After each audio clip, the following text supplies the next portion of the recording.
All right. Well, it's great to be here. My name is Sachin. I'm on the driver team here at Uber. I've been with Uber for about 4 years. What my team does is, we gather feedback from, from drivers and delivery people, and we incorporate that feedback into our products. So if there's anything in our experiences that is not going great for you, I'm the guy to blame. But I'm also the guy to then take your feedback and do our best to improve our products as much as possible. So that's what I do. But before we go any further, I would love a quick round of introductions. And I'll probably go in the order that I see on the screen because all of us see a different order on the screen. So if you could tell all of us your name, where you're based, how long have you been on the Uber platform, and do you drive, do you deliver, or do you do both? And Jackie, since I see you first on my screen, we'll start with you. Hi, good morning, everyone. My name is Jackie, and I'm located out of San Diego, California. I am a delivery, or not a delivery, just a driver. I don't do delivery. And I've been doing it about 2 years. Actually, this Memorial Day weekend might make 3 years because that's when I started. And it was a good one because I stayed. So That's awesome. Great to meet you, Jackie. nice to meet you. Altania, you're next. Yes, hi. My name is Altanya Gerald, and I'm a driver, and I also do deliveries. And I've been around for it's going to the 4th year in September. But I'm from Baldwin, Baldwin, in New York, on Long Island. So I absolutely love it. Awesome. Great to meet you, Altania. You got San Diego, you got New York, you got two ends of the country. Linnell, you're next. I'm Linnell. I said I'm based out in Austin. I do everything. My first trip, if I can remember that far back, my first trip with Uber was April 16th, 2017. And Wow. yeah. Oh, excuse me, 2016. My bad, wrong year. But yeah, I said I enjoy it. Do it part time. I said I had a few times. I did it as the full source of income. Great way to get around, see the city, meet people, and stuff like that. Thank you, Linnell. Very nice to meet you as well. All right. Karen. Hi, my name is Karen Stell Fox. I am from Harrisburg, Pennsylvania. I've been driving with Uber. I don't do Uber Eats. I just do I just do people. I've been doing it for 3 years. And the reason I started doing it was because my son turned 18 and my child support went away. And that was a big chunk of money that I was suddenly not having. So I thought somehow I have to replace that income. And a friend of mine said, why don't you Uber? And I said, I don't know anything about that. So I looked into it and I thought, yeah, this might work. But it's been absolutely great for me. I actually bought a new home. I saved $33,000 of my Uber money, went directly into my savings account, and I bought a house that I never thought I would have been able to buy otherwise. I'm thrilled. That's amazing, Karen. I have to tell you that it is stories like these that, our entire team, as we're working on our products, it is stories like these that actually keep us going. So thank you for sharing that. I'll share a little bit of my story. I took my first Uber trip in I would say June of 2017. This is right before I was about to join Uber. I drove for 3 weeks because I wanted to feel, so I've not been as prolific as all of you. I don't have as much experience as all of you, but I've had a little bit of a taste. And talking about taste, I recently started doing some deliveries. So every Friday, I've been booking my afternoons and doing some deliveries. So I've just been having fascinating experiences. Last Friday, it was so funny. I did 2 pickups, and one of them was 10 large pizzas. So like it filled up my entire car. And the next one was 1 cup of coffee from Starbucks, and which I picked up and I delivered to someone. So just a fascinating set of experiences. And I actually delivered that one in the middle of an apartment complex, which has its own set of experiences, which I'm sure all of you have seen as well. So no, it's so great to meet all of you. And it is your expertise that really counts as we build our products.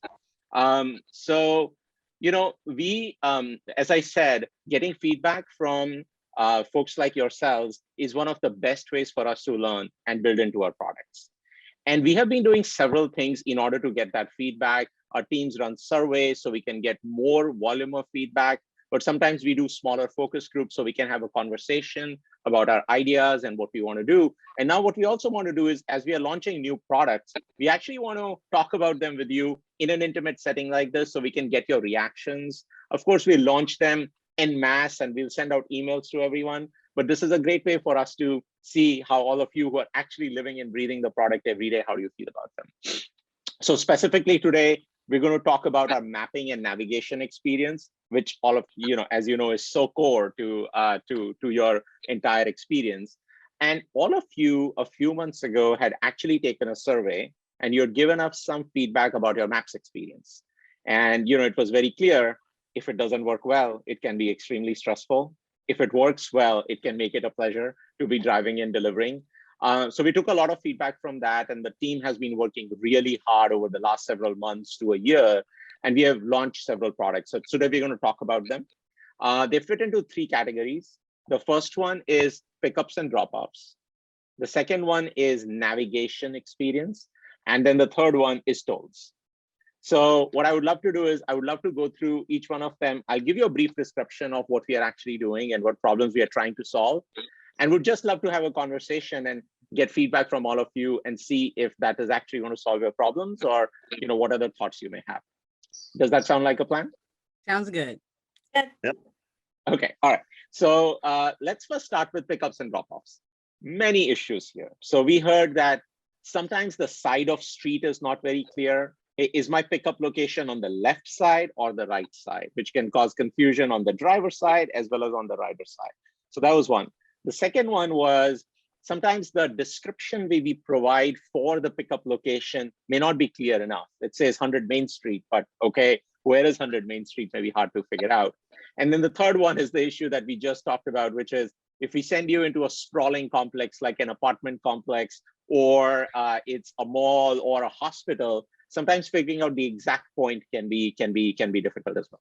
So our teams have been working on these problems, and we have a few things to talk about that we are introducing. Some of these features have already been introduced, by the way, and some of them are coming up. So first one, side of street. So we are now actually going to help you understand whether it's on the left side of the street or the right side of the street. And we're going to mark the pickup point on one side of the street. So there's no ambiguity, there's no confusion there. That's one. The second one is we're going to provide a more descriptive label. So rather than saying pick up at 100 Market Street, it will say pick up at the Starbucks at 100 Market Street.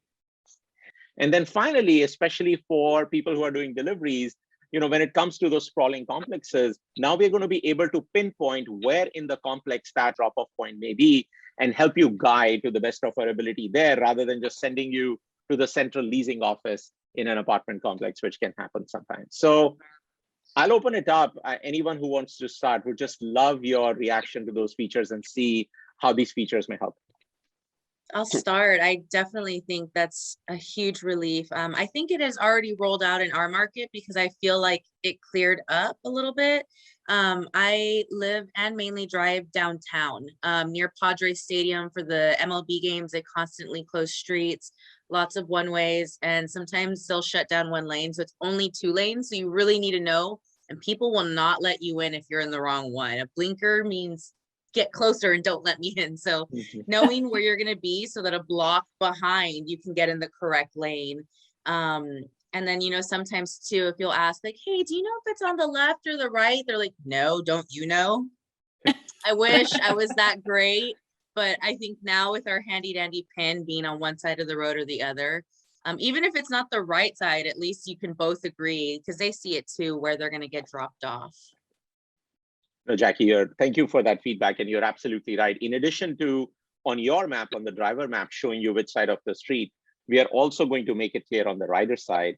And in case they end up on the wrong side, we can even give them guidance that please cross the street for an easier pickup so that they can meet you in the right spot as well. Great. Altania, any feedback from you? Yes, I think the descriptive label would be absolutely awesome, especially going to different complexes, like you said, hospitals, other shops. street shops, because a lot of the times, the customers may be like at a Marshall's, but the navigation takes us to Chase. That's a course in the same parking lot, but it's a course. So that would be very helpful. I think the pinpointing would be extremely helpful as well, because again, for the same reason, a lot of times the customers say they're at one place, but they're actually coming from somewhere else. So it gets a little difficult. And, for us as drivers, we care about our safety as well. We don't know if they're coming from the right spot. Should we take them? Should we not? We don't want to start any confrontation, because it could just be they just walked over there for a second waiting for us, So I think that the pinpointing would be great. Now, I do see a navigation for myself here. There's sometimes the pinpoint location is on, but I still find that they're really not in that area, or I can't tell. I just wait till they come out, but it looks like they're not as close as what the it's showing on the navigation. So I think that's great. I think also that's the descriptive label and the labeling. All of that takes place, and that's going to be helpful, especially too when we are driving in this a big street, and there may be a divider in the middle, that we can't just cross over. So we really need to know which side that we need to get on, so that helps a lot. Awesome. Great. That is great feedback, by the way, including the pickup point that you mentioned. One other thing I should add is sometimes there is a confusion about adjacent streets. Like, is the pickup on First Street or on Main Street, especially if the building is at the corner? So we're also trying to improve that so we can provide you the actual street where the pickup is going to happen. But that's great feedback. Linnell, what about you? Okay, with this, I guess it probably end up being more twofold as far as like how the app works on the driver's side / functionality probably on the for the rider or whatever. One thing like I said I've noticed is like how you was talking about, like the person might put in a location, like for instance, like where I live in an apartment complex. If I type in, start typing in my street address, so actually with me for the longest time, I've always gotten two options. I can pick the one where it's just my street address. If I click on that, it's going to drop the pin right on right at the leasing office. Of course, like delivery or like a rideshare pickup, the cursor can always get moved to my exact location, or once I get connected to a customer or the person that's picking me up, I can tell them, hey, this is exactly where I'm at if you having issues with that or whatever. Conversely, I've also noticed like the customer will tell me that the actual street address will pop up, but you will also get how you talk about, I think, one of the improvements, but I've seen it for like the longest time. Like you click it, like I said, that descriptive always been there. Maybe like it could be just one of those things where like the particular area, if that feature might not always been in there, but at least I know where I've been at between like the Austin, San Antonio area. Certain spots like that, like, the stadiums or whatever, airports, like it usually does give you that option already in the regular drop down to specify exactly where you're at or where you're requesting to pick up. I think that's a great point, Linnell. So we do a lot of things on the rider side as well, to your point, so that they can provide as specific a pickup location as possible.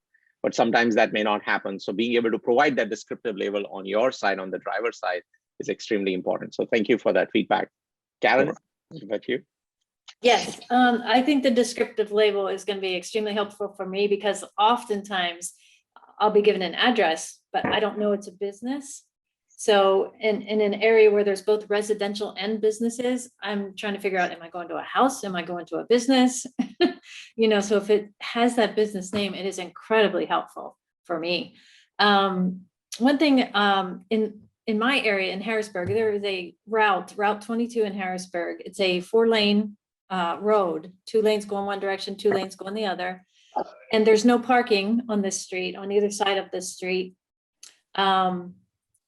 So if I get a person who lives along that route to pick up, if I stop on that route, I'm in huge danger of getting rear-ended. So it's really scary when I pick up someone on that route. And what I would like the navigation to do on a street like that, where there's nowhere to pull over, and it's very unsafe to stop there, is to navigate me to the first turn off, the first crossroads, and notify the rider that they must walk to that crossroad, to be picked up to the corner, because it's very unsafe for me, for them, on that particular road and roads like it. Yeah, Karen, that is a very good point. In fact, if you wouldn't mind, if you could send us the name of that street in your area, I think those are the kinds of changes we always want to make, because there are a lot of geographies, there are a lot of locations in many cities where we do pick suggested pickup points and drop-off points. And even if a rider says, I want to be picked up here, we'll actually ask them to choose between 2 or 3 different points. And so your suggestion on those kinds of streets makes a lot of sense. So please send us that specific street and we'll have our teams look at that, see if we can make that change. Okay, thank you. Yeah, and by the way, both you as well as Altania mentioned safety, and it may not be intuitive if you're not driving, but when you're driving, the connection between maps and safety is a very critical one, because whether it's knowing which side someone is going to come from, whether it is, hey, do I have a place to stop, especially when it's night and there's even more uncertainty. I think providing better guidance can actually make drivers a lot safer. Yeah, it is very dangerous at night. And also knowing the side of the street on that street is really important too, as well, because of that other issue. Absolutely. Jamie, please. When we flag, when we cancel a ride because it's not safe to pick up, does that go back to you? Because I always assume it goes back to maps, and that's how we let you know on a daily basis which areas are not safe to pick up. Yeah, so you can certainly write to us through our support channels when that happens. You absolutely, when you provide any cancellation reason, whether it is that cancellation reason or some other cancellation reason, our teams are definitely processing that. But I will say, because it is not a descriptive piece of feedback, it is just one button which says that it was unsafe to pick up. Whenever you do find that there's a specific location that is seeming unsafe to pick up, I would request that you just send us an email, or you send us a support contact, or you call us and let us know about the specificity so that we can handle that very specifically. So that'll be super helpful. But yeah, our maps teams are always looking at, the entire globe, but definitely here in the US, every single street, what can we do best to map them? Yeah, go ahead, Altania. Yes, one suggestion to that, if it's difficult for Uber to actually provide all the descriptions, one thing that I would suggest is to leave something for the rider to enter in, say, oh, at Marshall's, oh, yellow house with shades or something like that. That may help. That's a great suggestion, because today we do have the messaging back and forth, but I think your suggestion of, hey, just let them enter when they are requesting the ride rather than messaging later, I think, and then that can also avoid the phone call that you may have to make just close to pickup. I think that's a great idea. Thank you. We'll definitely take that back. Okay, any other thoughts on pickup drop off? Otherwise, we'll move to navigation. One more. Okay, yes. Go ahead. Okay. Yeah. As I was talking to some other drivers before in the past, a lot of them stated about the U-turns. It has sometimes the navigation have to make U-turns where they shouldn't make the U-turns. So that's something else to look into. And again, I would say any specific turn where you observe that, just send it to us. Okay. Because it is a problem that we want to solve generally, but also we are happy to look at specific places where maybe our maps are not updated yet, and let us know. By the way, you will also notice that there is a feature in your app on the map, which allows you to provide feedback. It's an icon on the right-hand side where you can actually provide feedback such as the road is closed, or there is construction, or maybe the route is wrong or something like that. So you can give us that. That also helps us improve the maps a lot. Okay, great. Thank you. There's a place to enter that a road is closed? I believe so, on the right-hand side at the bottom in the driver app. Karen, why don't we send you specific information about that right after the meeting so we can take an action on that. With that, let's move to navigation. So navigation, what we heard, one of the main things, the general theme that we heard was just more options are important. And that cuts into multiple different categories. So some of the things that we've been doing are, one, the multiple route options, being able to provide that in your app. So to the extent that the time and the distance is generally equivalent, we can give you 2 or 3 routes, and then you can select which route is the most convenient to you. If let's say any of those routes are not convenient, not desirable, we are also now providing a one-button access, one-touch access to an alternate app. So let's say if the Uber navigation is not providing you the directions that are the best, then you have a way to go to an alternate app for that particular trip. And then when you go to the next trip, then again, you're back to Uber navigation. So that can be a very quick access to an alternate app. And then finally, we do have a lot of delivery people on two-wheelers in several parts of the country. And for them specifically, we want to provide them access to safe bike navigation maps, because those can be different than car navigation maps. So we are also providing one-button access where they can easily launch an alternate app that may be their favorite bike navigation app. So these are some of the things that we're doing. And in addition, we are also looking at rerouting in the case of congestion. So let's say you're on a route, that's your selected route, but traffic is building up at that point. And it now so happens that an alternate route may actually be better for you from a time perspective. So as long as the distance is not too far off, we would also reroute you. So that's something that our teams are just starting to work on. So I'll stop and I'll just open it up again. And maybe Linnell, let's start with you. Any thoughts on those features and if they'll help you? Oh, I was waiting for this subject. Okay. First off, I said most of the stuff that you've already put in. All right. The only issue I've really had with first, like I said, Uber Maps, conversely to like Google Maps or whatever, is like out here in Austin or probably other states, I-35 is like notorious for like traffic jams or whatever.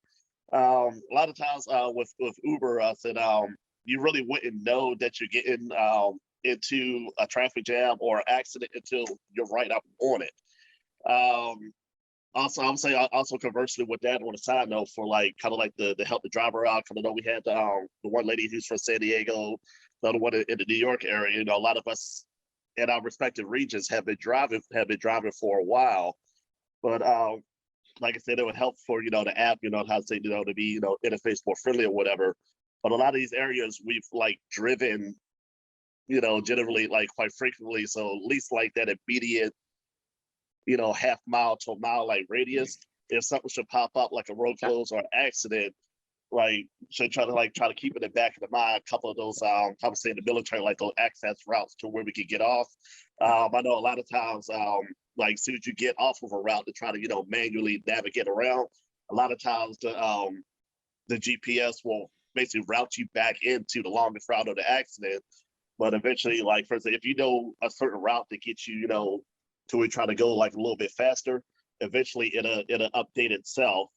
But I guess with that being said, I guess try to work with the interface to where the GPS is a little bit more, I guess a little bit more in sync when you have to start to deviate the route yourself. Yeah, no, it should be updating as let's say if you take a different route, it should be now updating you with respect to the new route. I completely agree. Right. And being aware of the traffic situation and how much time is it now going to take because of the traffic is a very important piece of that decision.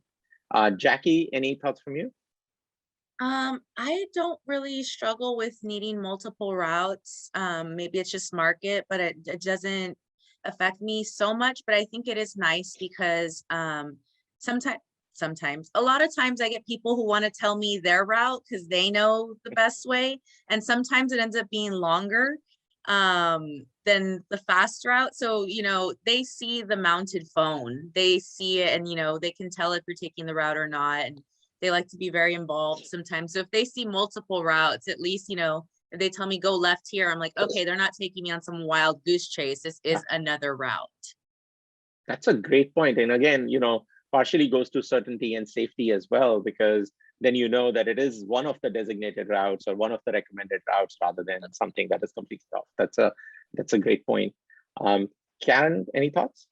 I had a situation yesterday where I picked somebody up and I got to the intersection and I put my right turn signal on and turn right, and he's like, no, you need to go left here. And I said, where are you going? And he said he was going to the CVS on Jonestown Road, which was left. And I said, when I pulled up the directions, I said, well, what address did you put in? Because it's not the CVS on Jonestown Road that you have in here. And he said someone else ordered it for him. So, in that situation, I had to pull over into a gas station, And I said, well, you're going to have to call whoever ordered this for you and have them correct the address if you want me to go to the CVS on Jonestown Road, because that's not what's in here. And those situations are pretty frustrating, you know, and then he couldn't get a hold of the person who ordered it. And that doesn't really have a whole lot to do with what you're saying, but it's just one of the situations where I'm not taking him where he wanted to go. And yeah. It's one of the navigation issues that you could run into if someone just entered the wrong address. Now, again, we'll get back to you with specifics. However, I do believe that on the driver side, you are able to enter an alternate destination as well. Oh, you are? Yes, so you should be able to enter that alternate destination. He wanted me to fix it, and I didn't know that I could do that.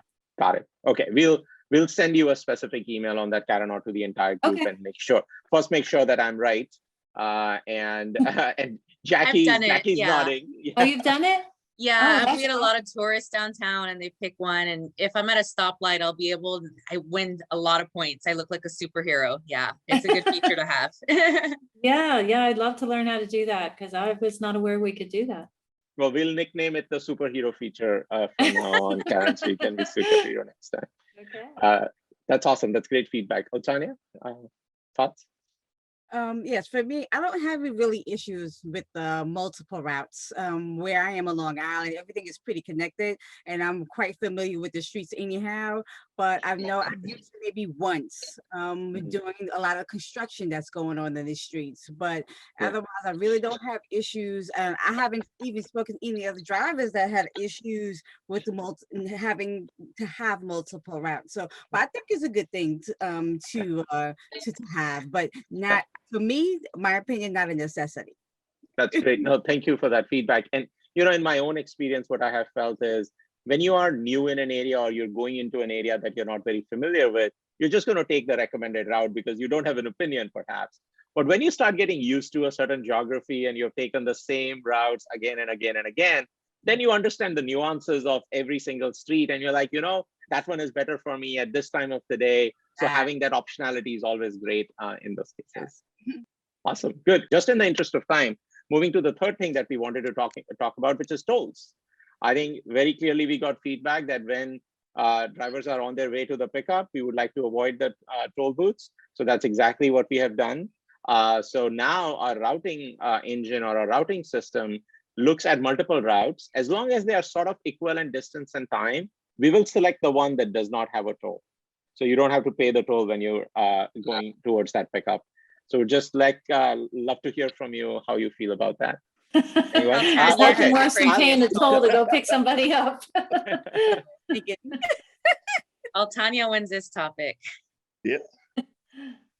Go for it. $10 tolls. Oh yeah. She go New York. Yes. Yeah, for sure. Any thoughts, Tanya? Now, I think I missed exactly what you said. Can you repeat that? Oh, yeah, absolutely. So what, our routing system, our navigation system now takes into account that the route that we are sending you, does that have a toll or not? So we will now prioritize routes that actually do not have a toll. So you don't have to pay the toll when you're on your way to picking up a passenger. Okay. Yeah, I don't think I have a real problem. I haven't had real problems with the navigation too much for me as far as the sides and stuff, because I actually figured out that sometimes the pin is on the right-hand side. So I know the pin is on the left-hand side, but sometimes it's in the middle and I'm not sure where, but that's not often for me in my location. So yeah, for me, I don't have any issues.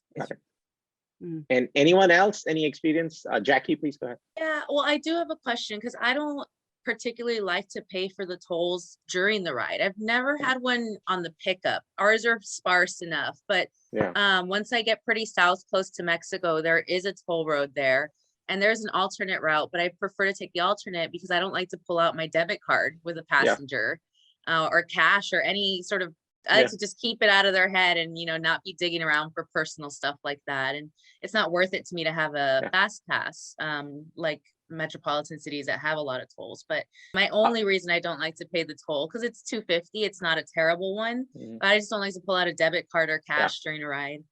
Yeah, no, you're right. It's both the cost and the inconvenience, right?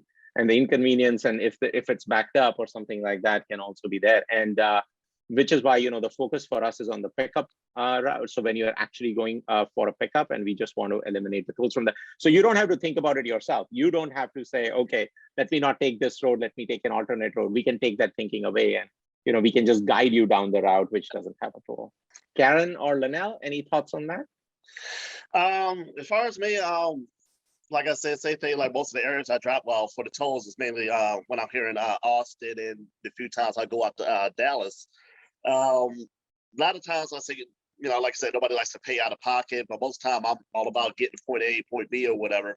So I'll just go ahead and hit the tolls unless it's one of those few that's is like a ridiculously high amount. Well, with me now, I said it really doesn't affect me too much because I'm assuming it's like it in all states. But I know for sure here in Texas. I didn't realize, I said all this time I had this disabled vet license plates. So as soon as I registered, I said I no longer have to pay for tolls. I would say, like, at least for like you guys, like I want to say, like, obviously I know I'm not the only veteran out there, and I'm not sure how it applies to all states. But if I'm correct, and like I said, that'd be something like I said, you get those mass emails you push out to the other drivers. Might just want to ask them, like, say, to at least like check with their state if they don't have it and they're eligible.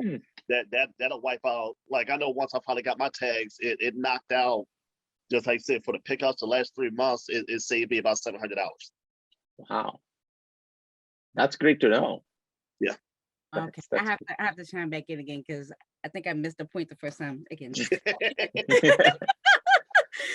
Yes, tolls work for me. As an issue for me, should I say, because I'm from Long Island and I always go to New York City. I'm always going to the Bronx, to Yonkers, or Westchester. I'm all over the place, having to cross these tolls. So on my way back, I always take the free route. So if they can change that, and I will send you something to let you know what it's called, the 50 bridge, we'd be good. Yeah. But yes, that's a big thing. And I will say that I need to go ahead and get the Easy Pass because everybody is not so comfortable with taking that train all the way to the city because it's always so compact. They would prefer to spend the money and take Uber at any time of the day. So yeah, tolls are absolutely something to work with, and that would be good if that can be if maybe that could be an alternate route that we can check. And just know, we can choose it. Yeah, Altania, that's exactly what we're doing, and that's why we thought that given where you live, that may be a very important feature for you. Karen, thoughts from you? Yes, I don't have a lot of tools. Certainly not near as many as Altania, being in New York, but I do. There are two main routes. Where I live, Harrisburg is kind of divided into an east shore and a west shore by the river. The river runs between the east shore and the west shore of the city. So there's only two ways to cross the river, 83 or the turnpike, which is a toll road. So if I have a customer on the west shore, sometimes it routes me the turnpike and sometimes it doesn't. I wish it never would. I mean, you can get there just as fast going on the other route as you can the turnpike. Unless it's like 5 o'clock, then sometimes the turnpike is faster. So that's why we, rather than you having to make that decision, now we are going to just prioritize routes that do not have a toll. So, next time you get a trip in that direction, and if that does not work, please do let us know. And all that feedback is only going to help us make better. I know we are close to time. This has been awesome. This is the best way, in my opinion, to get feedback, both about things that are problems in your experience, as well as just sharing what we are, working on and what we are launching and seeing your reactions to that. But, we believe in continuous improvement, even though we are launching some of these new things. I'm sure there are other things we can do to continue to make things better. So please continue to provide us your feedback, whether it is through channels like these, emails. We are all ears for that. So thank you very much for the session today. And more importantly, thank you very much for, the essential service that you have provided during the pandemic, as well as, all the time that you spent on the platform. So I really, really appreciate that. Have a great day. All right, you too. Take care. Thank you so much. Bye.